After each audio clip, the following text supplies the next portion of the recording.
Bienvenue sur S'ouvrir à l'amour, le podcast qui va t'aider à transformer ta vie amoureuse. Je suis Sandy Kaufmann, coach de vie certifiée. Sur ce podcast, je t'aide à comprendre et à changer tes mécanismes en amour afin de rencontrer la personne qui te correspond et construire une relation de couple épanouie. Tu y trouveras des réflexions, des exercices concrets tirés de mon activité de coach et de l'approche psycho-corporelle que je pratique, ainsi que des conversations inspirantes avec des experts ou des personnes comme toi et moi qui t'expliqueront leur chemin personnel pour s'ouvrir à l'amour.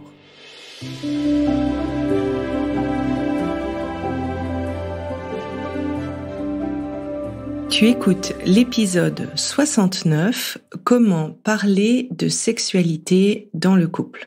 Alors c'est vraiment un hasard que ce soit le numéro 69 pour parler de sexualité. Je l'ai pas fait exprès, mais je trouve que c'est un heureux hasard. Et dans cet épisode, en fait, j'ai l'honneur d'avoir comme invitée Charlotte du journal d'Esmé. Charlotte, elle est sex coach et elle va vous donner plein de conseils pour parler de la sexualité dans le couple. On va aborder le sujet épineux, est-ce que la sexualité, ça doit marcher d'emblée? Est-ce que c'est inné? Et si ça marche pas, est-ce que ça veut dire qu'il vaut mieux se séparer? Et aussi, comment parler de ce sujet qui peut être sensible ou difficile. Charlotte, elle a également lancé un podcast coquin, le podcast d'Esmé, qui t'aide à réveiller ton désir et ta libido. Je te souhaite une bonne écoute. Bonjour à toutes. Aujourd'hui, j'ai vraiment l'honneur d'avoir Charlotte. Vous la connaissez peut-être sur Instagram sous le nom de Esmé. Elle a le compte Instagram, le journal de Esmé, et elle est sex coach et auteure érotique. Et vraiment, elle accompagne en fait les personnes qui ont l'audace d'avoir envie d'avoir une sexualité dont elles rêvent, à travers ces programmes. D'ailleurs, en ce moment, tu fais un petit peu un challenge de réveiller la salope en soi. J'ai trouvé ça super. Et aussi, tu parles beaucoup dans tes posts de la couplicité. Et j'ai trouvé que c'était une expression qui est super, qui résume beaucoup de choses. Donc, je suis super contente de t'avoir en fait comme invitée aujourd'hui pour un petit peu que tu nous donnes tes conseils sur comment parler de la sexualité dans le couple. Bienvenue aujourd'hui à la Masterclass. Merci à toi, Sandy. Merci pour l'invitation. Bienvenue à tout le monde. Je ne sais pas si tu as des hommes, des femmes. Je ne sais pas si tu parles au féminin ou... Alors, dans le programme, en fait, j'accompagne principalement des femmes. J'ai aussi des hommes, mais plus en coaching individuel, en fait. Ok, donc je peux féminiser... Tu peux féminiser le dialogue, oui, exactement. Okay. Alors peut-être, avant qu'on commence dans le vif du sujet, comment t'en es arrivé au sex coaching? Si tu veux m'expliquer ton parcours à toi.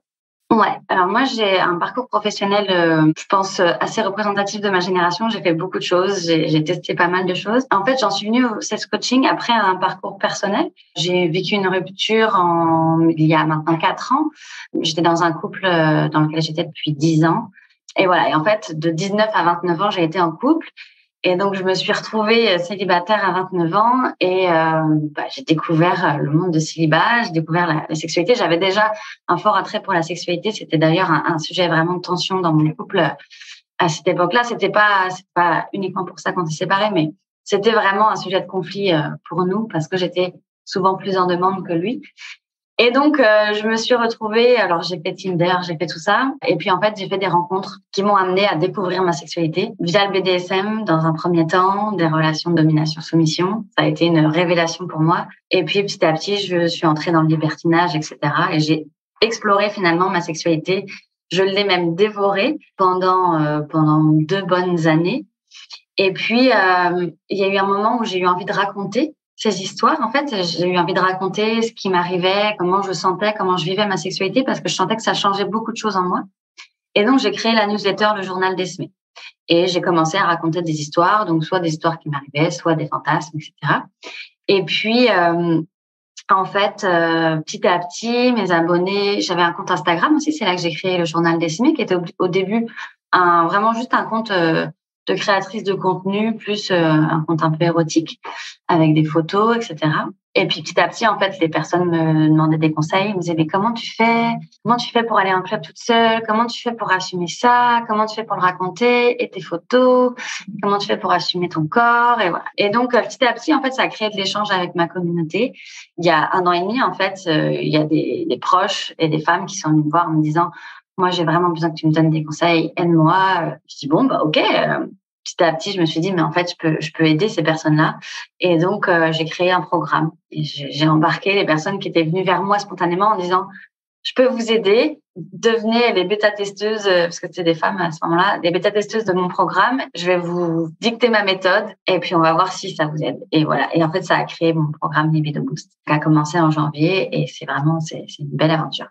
Et puis, entre-temps, évidemment, je me suis formée sexothérapie et coaching pour, du coup, avoir les outils et puis les connaissances suffisantes pour accompagner tout ce monde-là. Voilà pour mon parcours. Merci de ce partage. Moi, j'adore écouter les parcours parce que ça montre le vécu et que tu as vécu ça finalement de l'intérieur pour toi-même. Ouais. Et c'est souvent la meilleure manière de retransmettre ça pour que les autres trouvent leur solution, en fait. Exactement. Et la première question, et ça, c'est une question qu'on me pose assez souvent, c'est est-ce que la compatibilité sexuelle, elle est innée pour toi? Alors, je pense pas. Parce qu'en fait, je pense que il y a des fois, on rencontre la personne et on ne sait pas pourquoi ça match sexuellement. Tout roule, tout est super fluide, on prend du plaisir, on se comprend sans avoir besoin de se parler et ça marche super bien. Et en même temps, c'est pas pour autant des personnes avec qui on va avoir envie de construire une relation. Et à l'inverse, on peut avoir des gens qu'on rencontre, on tombe amoureux, on dit « Ah oui, j'ai envie de faire un bout de chemin avec cette personne-là ». Et sexuellement, ça peut être un peu compliqué. Donc pour moi, c'est pas la question de est-ce que je suis compatible ou pas, est-ce que c'est inné ou pas. Je pense que, et c'est un peu pour ça que j'en suis venue à Couplicité, tu vois, c'est de dire pour moi, l'important et le curseur, il doit être sur la communication. Parce qu'en fait, c'est pas parce que c'est pas fluide dès le début que ça sera jamais fluide. C'est pas parce que c'est compliqué dès le début que ça ne sera jamais facile, en fait. Et c'est pas parce que c'est facile au début que ça va durer sans rien faire pendant X temps, le temps de la relation. Donc, moi, dans ce que j'aime partager, je suis sex coach, donc évidemment, je vais prêcher pour ma paroisse, mais je vois la sexualité de couple comme un projet, en fait. Je dis souvent à mes clients, en fait, dans un couple, tu vois, on peut faire un projet immobilier, on peut faire un projet de vacances, et c'est un moment où on se pose, on réfléchit, on dit, qu'est-ce qu'on a envie, de quoi t'as envie toi, de quoi moi j'ai envie, vers quoi on peut aller tous les deux pour que ça nous convienne à tous les deux. Et en fait, pourquoi on ne fait pas ça dans la sexualité? Et donc, moi, j'accompagne les personnes à mettre vraiment le sexe, pas au centre de leur vie, c'est pas ça, mais d'en faire un projet. Et d'en faire un projet, ça permet, en fait, de comprendre l'autre et de dire, OK, qu'est-ce qui te plaît toi? Qu'est-ce qui me plaît moi? Qu'est-ce qui me plaît moins? Qu'est-ce qui te plaît moins? Et dans quelle direction on va? Et ça permet, en fait, de juste pas se reposer parce que souvent on dit le sexe, quand l'amour va, tout va, en fait, et puis on laisse reposer dans un coin et on se dit que ça va se faire tout seul, en fait. Et comme si on disait, on a un projet immobilier, on veut une maison, et puis comme on s'aime, la maison, elle va se construire toute seule. Mais non, il faut mettre les choses en place, en fait. Et voilà. Et donc, du coup, pour moi, avoir un projet sexuel dans son couple, ça permet de baisser un peu la tension, déjà sur certains sujets, et aussi d'avoir une direction commune et de comprendre l'autre. Voilà. Je me suis un peu éloignée de ta question, mais dans le sens où, non, pour moi, il n'y a pas de quelque chose d'inné. En fait, il y a tout se construit dans un couple. Et oui, c'est mieux d'avoir une complicité, c'est plus facile, mais ça doit pas être un sujet, pour moi, ça doit pas être un sujet d'alerte. Le sujet d'alerte, pour moi, c'est plus s'il n'y a pas de communication. Si la communication est bloquée, s'il y a des tabous, si on peut pas parler sexe sans que ça soit sujet à tension, sans que ça soit sujet à fragiliser le couple. Là, il faut faire attention, il faut être un peu vigilant parce que on doit pouvoir parler sexe dans un couple. En fait, tu t'es pas éloigné de la question parce que c'est si chaque partenaire accepte que c'est pas inné, que finalement, comme je trouve l'exemple de la maison, il est bien parce que des fois, tu peux avoir les finances pour construire la maison. Ouais. Le potentiel, il est là. Mais si tu discutes pas avec l'architecte de ce que tu veux et tout, ça avance pas, en fait. C'est ça. Et la sexualité, c'est la même chose. Peut-être au départ, ça roule. Puis après, il y a des changements dans la vie où il faut en reparler. Moi, je dis souvent, en fait, que je vois vraiment comme toi, en fait, la sexualité, c'est autant un pilier de communication que le parler entre les partenaires. Et souvent, c'est quand tu sens qu'il y a l'indicateur de sexualité, ça va pas, ben, souvent il y a un parallèle avec comment les gens communiquent dans le couple.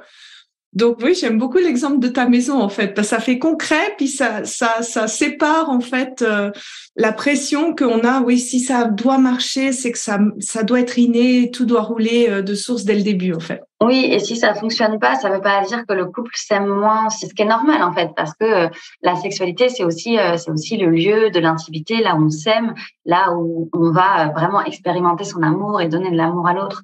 Souvent on associe si le sexe ça va pas, alors c'est que notre couple ne va pas. Non, en fait le couple peut très bien aller et la sexualité être un peu plus compliquée par exemple. Donc c'est pour ça aussi que des fois, et j'aime bien parler de projet sexuel parce que ça le détache en fait du projet amoureux du couple, et en fait on peut en faire quelque chose de global en fait, d'avoir une bulle dans la sexualité, et la sexualité amoureuse fait partie de la sexualité du couple, mais il y a vraiment beaucoup d'autres formes de sexualité qu'on peut explorer, et on n'est pas obligé de se contenter finalement de la sexualité amoureuse. Et des fois c'est pour ça que ça peut créer des tensions souvent dans la communication, parce que parler sexualité et avoir des désaccords, parce que c'est naturel en fait d'avoir des envies différentes, avoir des désaccords tout de suite, il y a des couples pour lesquels c'est compliqué parce que ça fragilise le couple, parce qu'en fait ça remet en question l'amour qu'on a pour l'autre, ou on pense que ça peut remettre en question l'amour que l'autre a pour nous. Et en fait du coup on rentre dans un cercle vicieux où le sujet peut devenir tabou, où on n'en parle plus parce que on est comme ça quand il dit oh là là, il va me parler sexe, ah non, peut-être qu'il m'aime plus, peut-être que je suffis plus, peut-être que...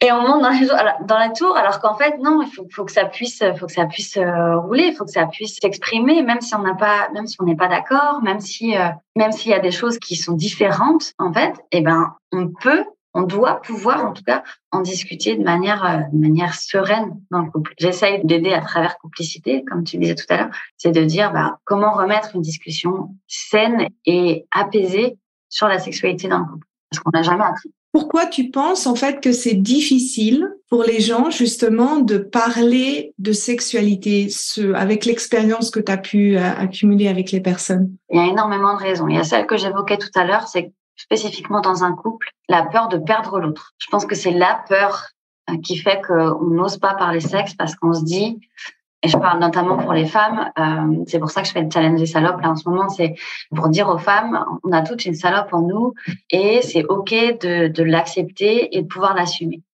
Mais en même temps, quand on a ça en nous, on peut se dire, non mais en fait si l'autre il découvre en fait ce que j'ai vraiment envie, ce dont j'ai vraiment envie, qui je suis sexuellement, mais est-ce qu'il va encore vouloir m'épouser? Est-ce qu'il va encore vouloir faire un enfant avec moi?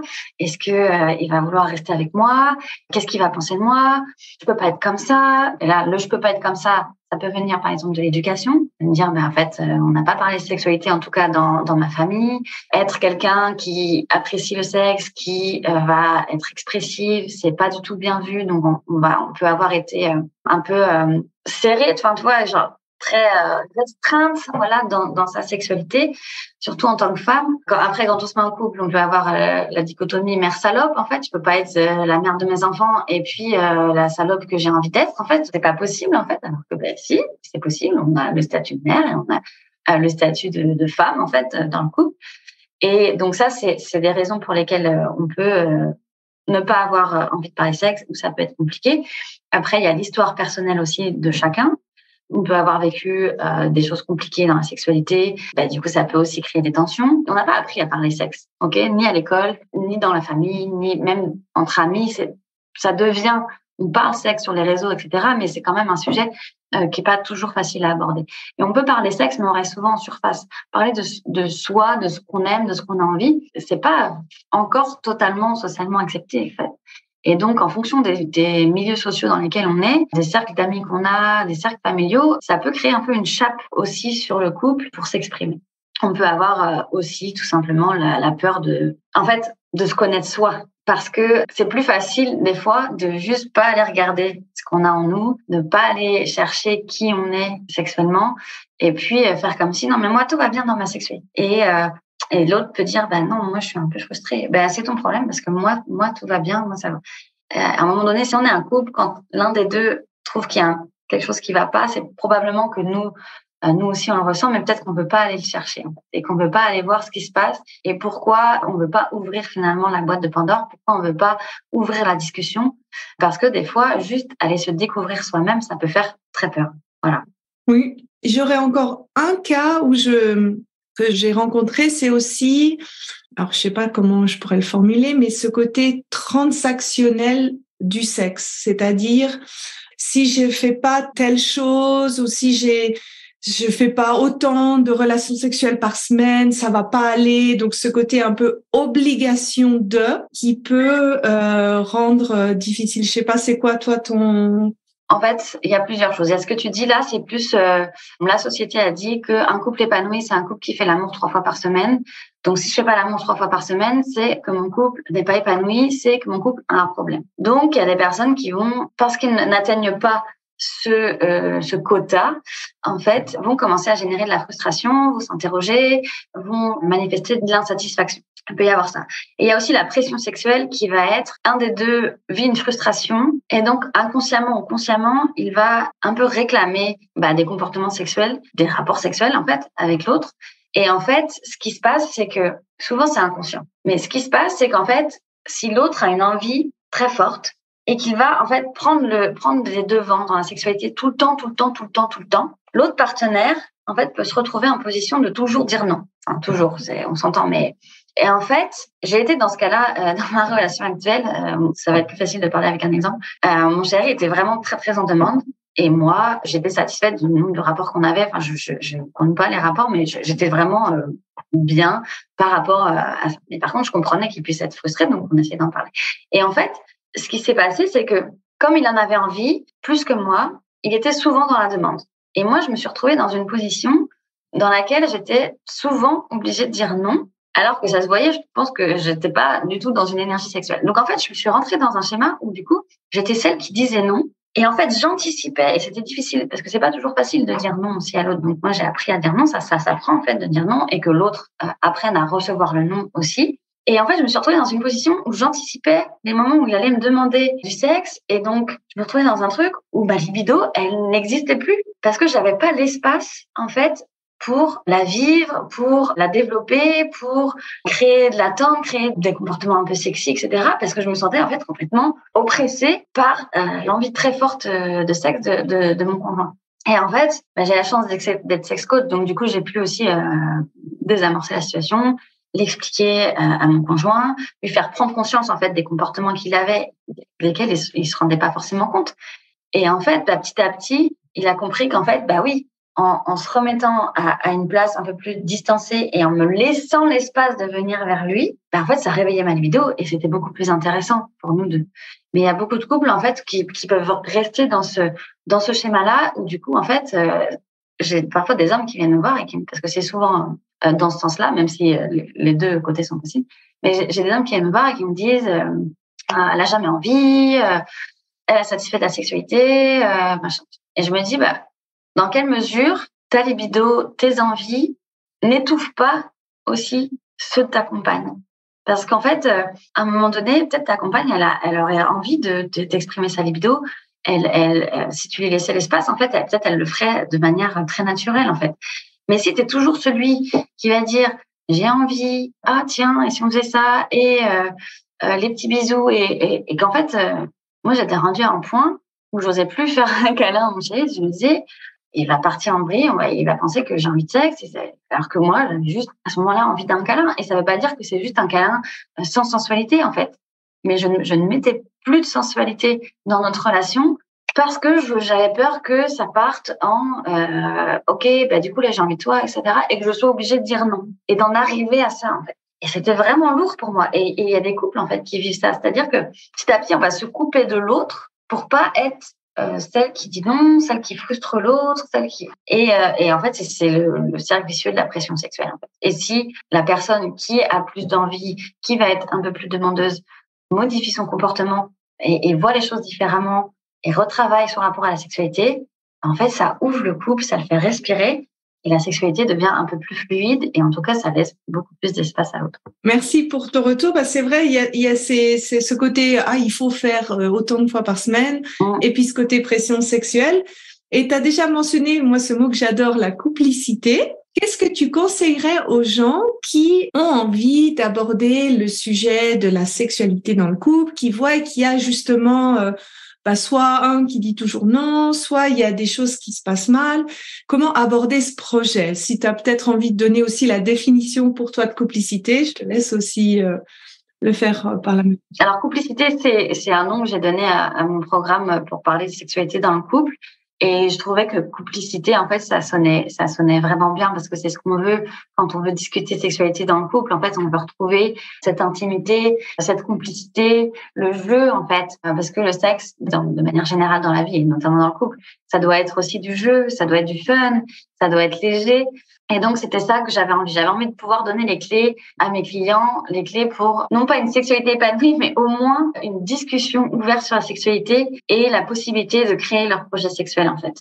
Et les étapes qui, pour moi, sont importantes, c'est déjà se connaître soi. Je pense que c'est vraiment important parce que si on se connaît pas bien, et qu'on va voir son partenaire ou sa partenaire et qu'on lui dit « Ok, j'ai envie de parler de sexe parce que moi, ça va pas », l'autre peut vraiment se mettre en retrait, il peut se sentir attaqué. Donc, c'est important de clarifier les choses pour pas avancer dans le brouillard et de dire « Voilà, moi, aujourd'hui, concrètement, dans mon couple, dans notre couple, ce qui ne va pas, c'est que je suis toujours en train de dire non, de te dire non et c'est vraiment difficile pour moi, par exemple, si je prends l'exemple de tout à l'heure. » Et de pas dire « Alors ça, c'est… » Une des bases, c'est on utilise le je au maximum dans sa communication de couple. On évite d'utiliser le tu parce que le tu va être pris comme une attaque envers l'autre. Et en fait, ce qui peut se passer dans les discussions un peu houleuses sur la sexualité, c'est qu'en fait, c'est une succession d'attaques et il ne se passe rien du tout à part une dispute, en fait.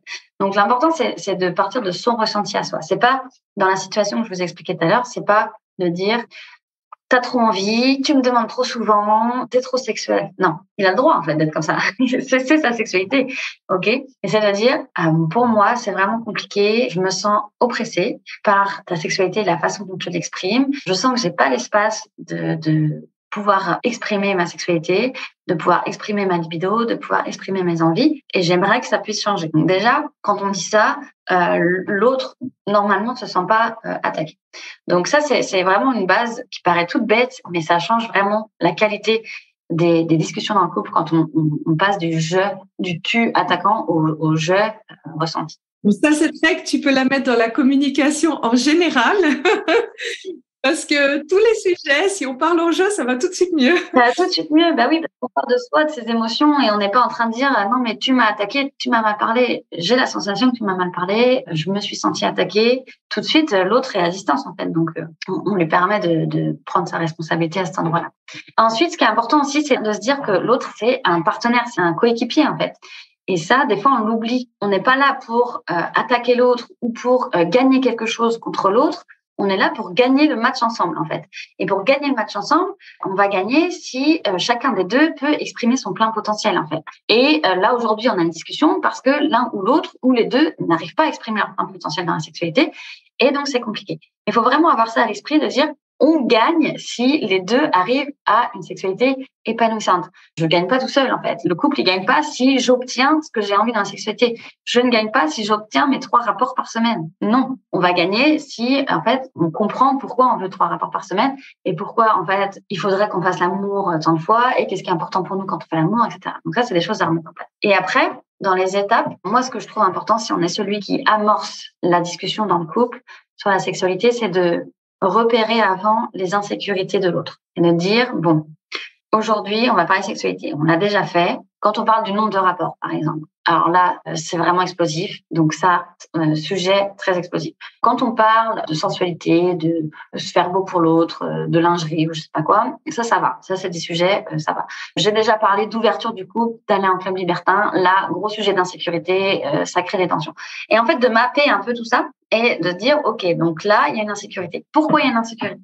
Pourquoi, quand je lui parle de vouloir aller en club libertin et d'essayer des choses avec elle ou avec lui, pourquoi ça crée de l'insécurité? Qu'est-ce qu'il y a derrière? En fait, je pense qu'elle a peur qu'elle me plaise plus. Je pense que il y a quelque chose de l'ordre aussi de la jalousie. Il y a tout ça. Et donc, quand on a mappé tout ça, ce qui est intéressant, c'est qu'après, on peut aller rassurer, trouver les endroits où on peut rassurer l'autre. Alors, rassurer l'autre, ça veut pas dire on va aller en club libertin et je ne vais rien voir de ce qui se passe et je vais trouver personne plus beau que toi. C'est plus de dire, bah oui, on va aller en club. Oui, il va y avoir plein de gens.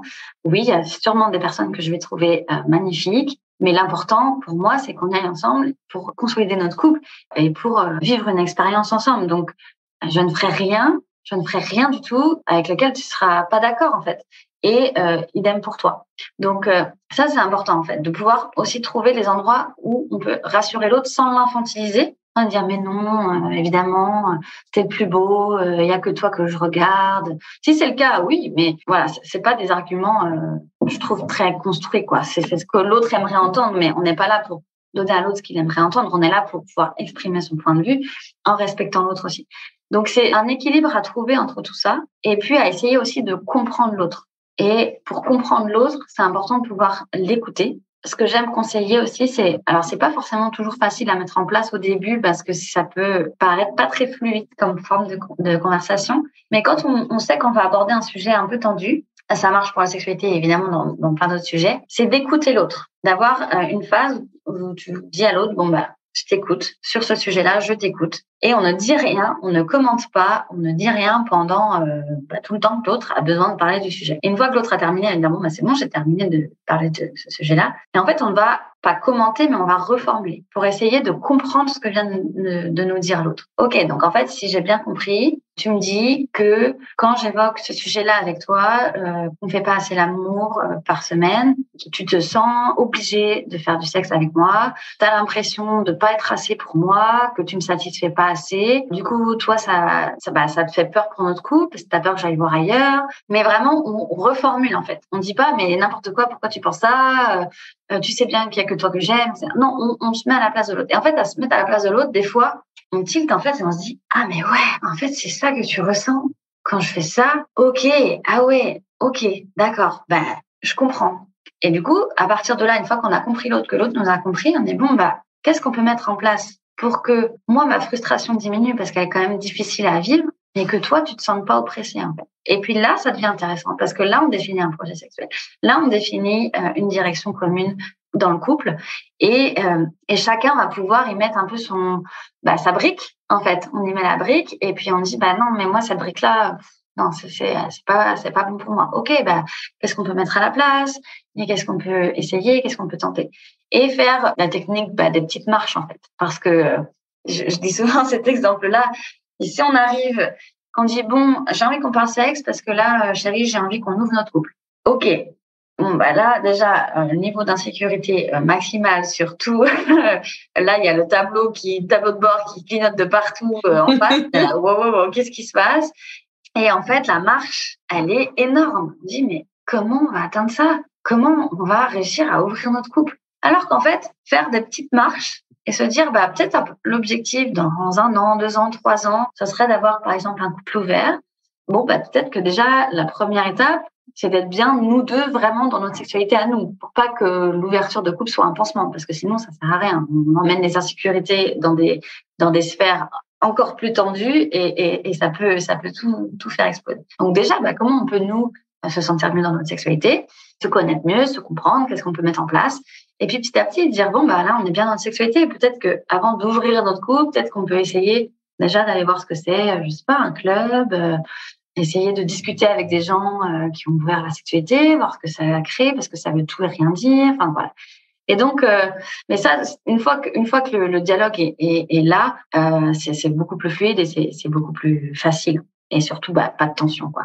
C'est rigolo parce que les étapes en fait que tu as mentionnées, je vois beaucoup de parallèles avec la communication dans le couple, surtout quand tu rencontres quelqu'un, parce que j'accompagne principalement des personnes qui cherchent à se mettre en couple, c'est pas forcément donné que l'autre comprenne comment tu fonctionnes, quelle est ta vision du couple, quelle est ta vision d'une relation, qu'est-ce que tu as envie de partager à deux. Et donc, j'explique souvent, dans la première phase, c'est d'expliquer ton jardin, en fait. Déjà, qu'est-ce qu'il y a dans ton jardin? Donc, ce que tu disais là, cette connaissance de soi. Mm-hmm. Est-ce que j'ai besoin d'être arrosée 1 fois par semaine? Est-ce que j'aime ça?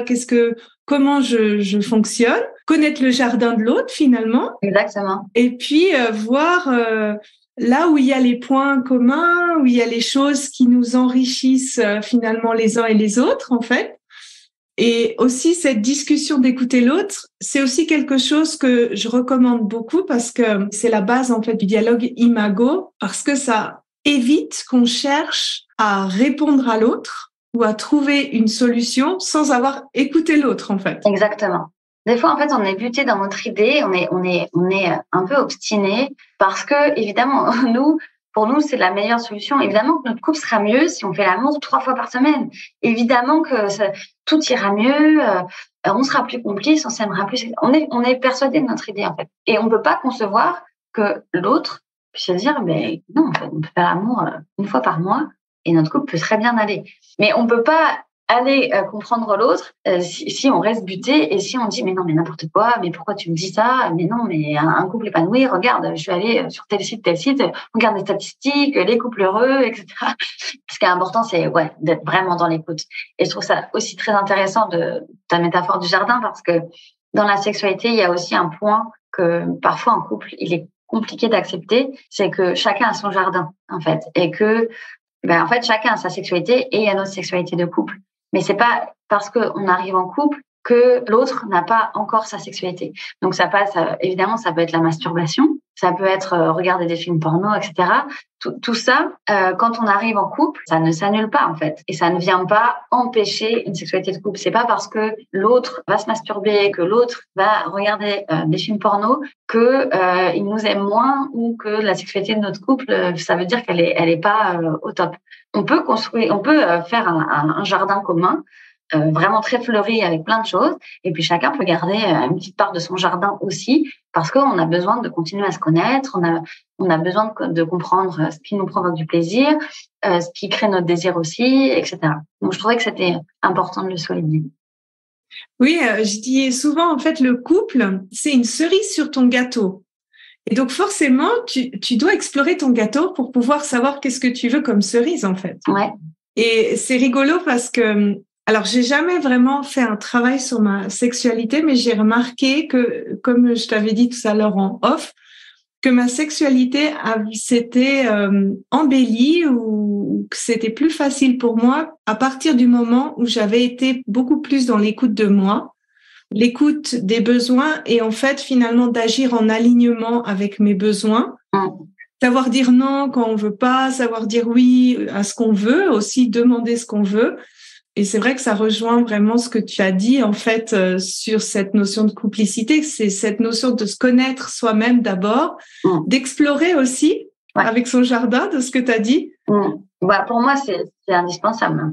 On ne peut pas reprocher à son partenaire de ne pas réussir à nous faire jouir si nous-mêmes, on n'arrive pas à se faire jouir, en fait. Et notamment dans la sexualité féminine, en fait, le discours dans la société dans laquelle on est, le discours peut être c'est l'homme qui fait jouir la femme. Non. C'est la femme qui décide de jouir ou non. On est vraiment tributaire de ça. Je peux avoir un orgasme en 5 minutes. Si je décide pendant un rapport de ne pas jouir, je peux faire l'amour des heures et des heures, je ne jouirai pas. Même si mon partenaire y met toute sa bonne volonté. Et ça, je pense que c'est vraiment important à faire passer comme message, c'est qu'en tant que femme, on a vraiment le pouvoir sur notre sexualité, dans le sens où on a le pouvoir de se faire jouir et on a vraiment le contrôle de ça.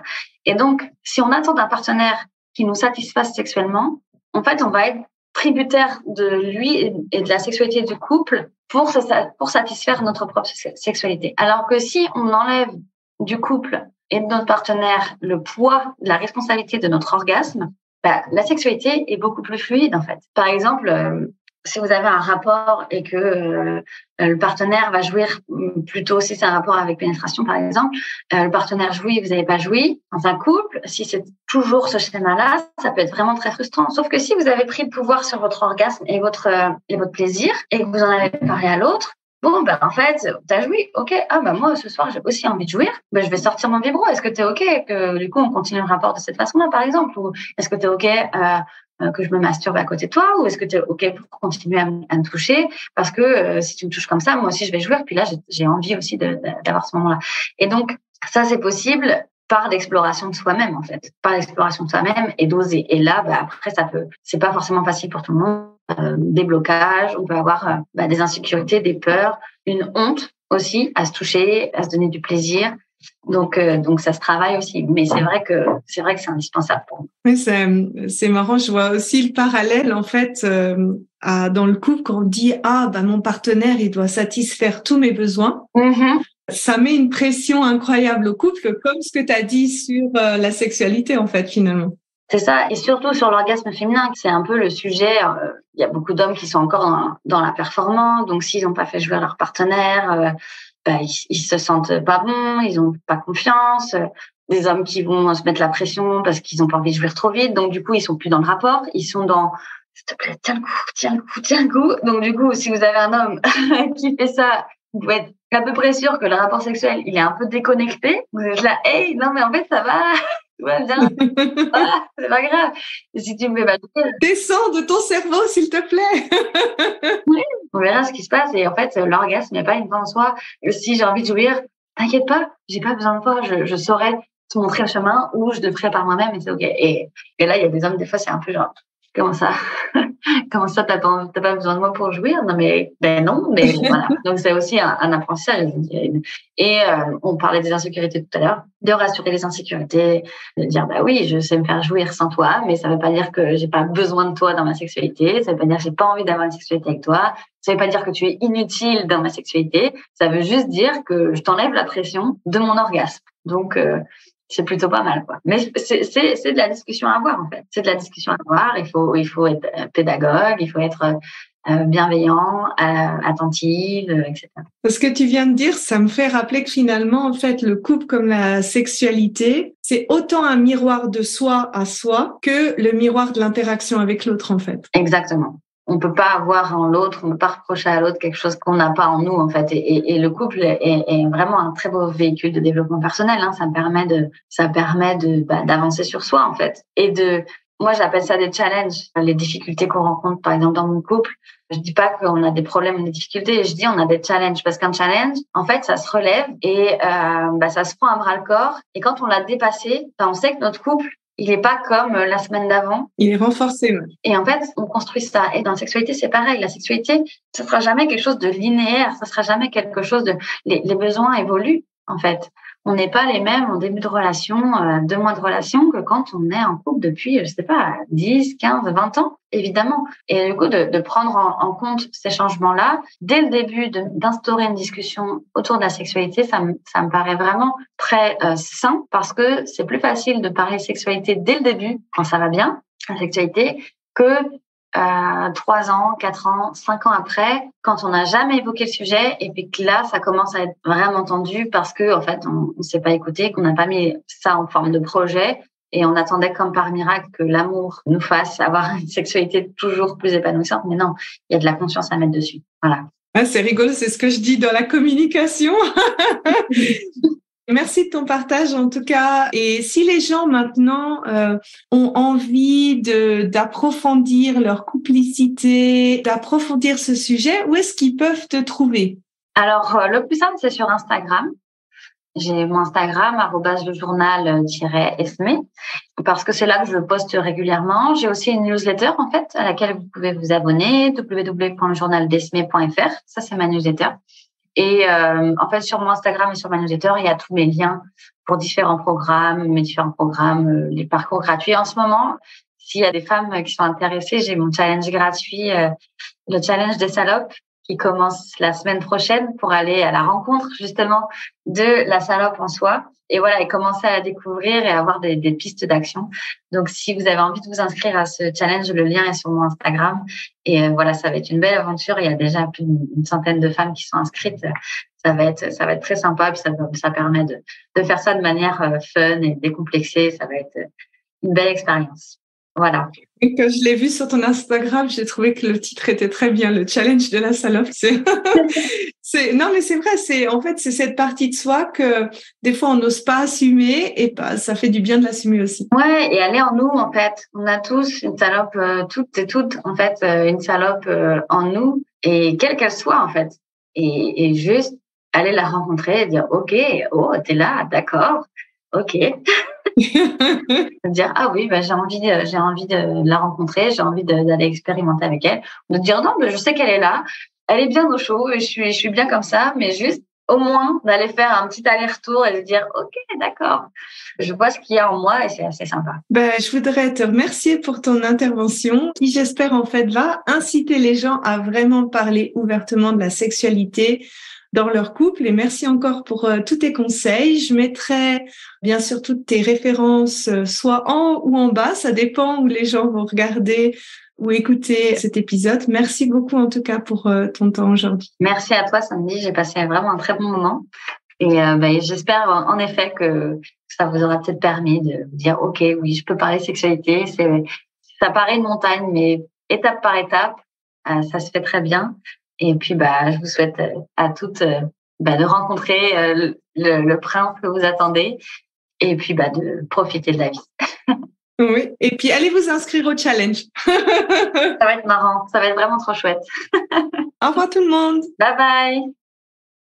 Si tu apprécies ce podcast, la meilleure façon de m'encourager est de me laisser une revue sur Apple, Spotify ou de transmettre cet épisode à une personne de ton entourage. Et si tu es prête à t'ouvrir à l'amour et à transformer ta vie amoureuse, je t'invite à rejoindre mon programme de coaching S'ouvrir à l'amour ou de consulter mes programmes d'auto-coaching en ligne. Tous les détails se trouvent sur mon site sandykaufman.ch. Et n'oublie pas, il n'y a que tes peurs qui te séparent de l'amour.